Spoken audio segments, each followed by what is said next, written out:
Hello children, mommies, daddies and everyone. Welcome to the NKK show, Nija Kids Know. Oh yes, we know, and that's why we're here to keep you informed and entertained. My name is Natasha Yali. We have lots of interesting and exciting adventures lined up for you, so sit back, relax and have a great time with us. We'll be right back. On the NKK show, we have exciting segments like Then and Now, where we compare things from today and things from the past. We also have What Would a Kid Do, where we find out how Nigerian kids will handle different situations. Know Nigeria, where we explore our country, Nigeria. And Speak Your Language, where we test your knowledge of Nigerian languages. It is going to be an exciting show today. Please stay with us and have fun. Nigeria is blessed with many ethnic groups and languages. On Know Nigeria today, we'll be going on an adventure to Plateau State. Come with us.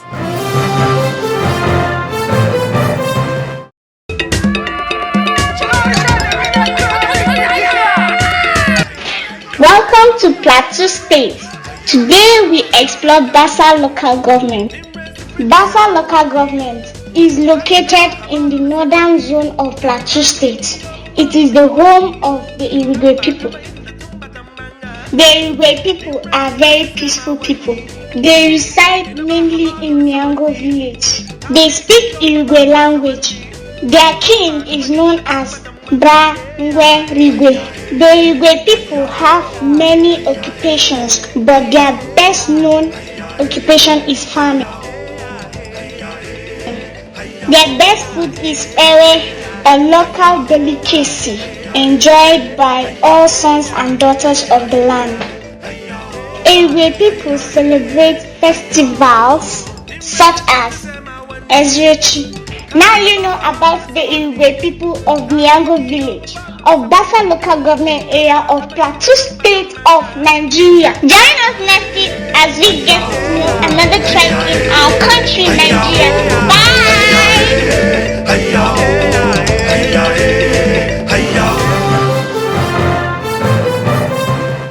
Welcome back. Hope you enjoyed learning about our beautiful country, Nigeria. Telephones have changed communication forever, but before telephones, how did our parents communicate? On Then and Now, we learned how life was before mobile phones.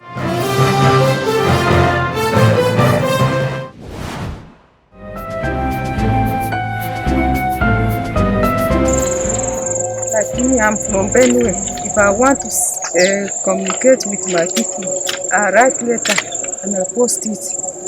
Sometimes we went to the park and send them the letter in the park. Yes, and then we got it. Sometimes we get somebody from here traveling home. I will still send. We used to communicate through writing letters. You write a letter, you can send it through post or by hand. Just as I said, maybe somebody is traveling to that side, you give that person, you go and deliver to so place. And we also used to communicate through Telegram. That is if you wanted your message to reach that place within a short time, you send a Telegram. Telegram will take about maybe that day, a day or so, to go even as far as Lagos. You know, our parents used to encourage us to communicate with each other, on a personal level. But apart from that, children, if you don't talk, your parents don't know exactly what you have in mind. So for that reason, children were encouraged to talk. And apart from that, outside the family, you are encouraged to go out and go and visit your friends outside, and even your relatives, especially the adults outside. basically, the communication that time was by word of mouth. And because it was by word of mouth, people were encouraged to have to travel. So if you have any news, you have to go by yourself. And letters were basically a means by which you can communicate news from your house to people outside. And that writing was eventually, of course, done by adults, but children were also encouraged to develop the habit of writing. So by the time you are probably finish your primary school, you should be able to write a letter, how to even post a letter. And so post, the post office was a very important means of communication as at that time, not just for adults but also for children, because sometimes the children would be encouraged to write letters to their friends, write letters to their brothers, write letters to others from outside their homes, more or less. So that's a means of communication. The fact that we have phones these days has made communication so easy. You can sit in your house, of course, and communicate with people from outside. And so that has given children the advantage of being able to communicate with others who are not necessarily near them, more or less. So for me, it opens up the world for children, even at a very tender age, when they cannot move physically in order to communicate with others from outside. So it opened up the world not just for adults alone, but particularly for children.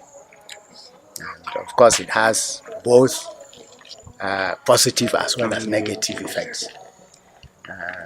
The unfortunate thing, of course, is that now, because children have phones, you can't stop them from communicating. So there are both positive as well as negative effects of having phones. But I think if we are going to be forward-looking, we should be looking at how this thing has phones, the possession of phones has helped to bridge the gap, generally the gap between adults and other adults, but particularly with children too. Because at the end of the day, children, it depends on the exposure that children have. And the phone gives them that exposure which wasn't there before. My advice to children is that, yes, you have these phones in your hands, but be careful what you do. Because daddy and mommy will always be interested in knowing what you use these phones for. You have to talk to your friends. Do it responsibly. Not just because you have a phone so you can say anything that you want to say. So that is my advice for children generally, to communicate with your friends. But that's not a license for you now to use it to do other things that your parents would not want you to do. So that's really my candid advice for children. Our next segment is titled, What Would a Kid Do? Today, we find out what a Nigerian kid would do if they become president. We went to the street to speak to some children. Here is what they had to say.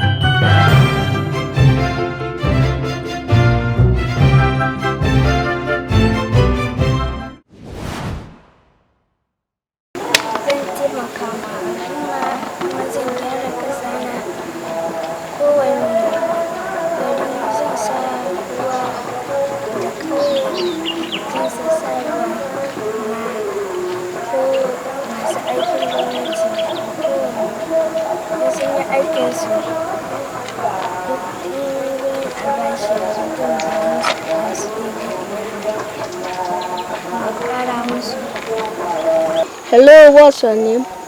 Sana Long. How old are you? I'm 7 years. If you are the governor, what will you do? I'll save all the nations and I'll build my dad a big house and buy a car.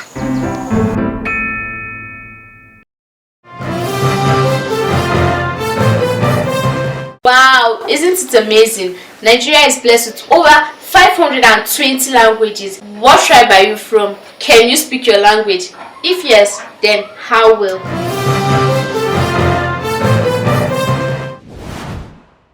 We are on the street today to see how well Nigerian kids speak their languages. Come with us. My name is Adinmepunagu. Okay, can you please tell us how old you are in your tribe?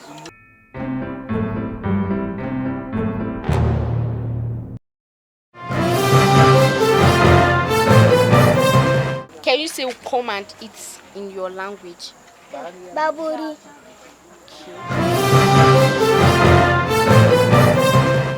Our languages are very beautiful. I'm proud of mine and I can speak my language. If you're proud of your language, then speak your language.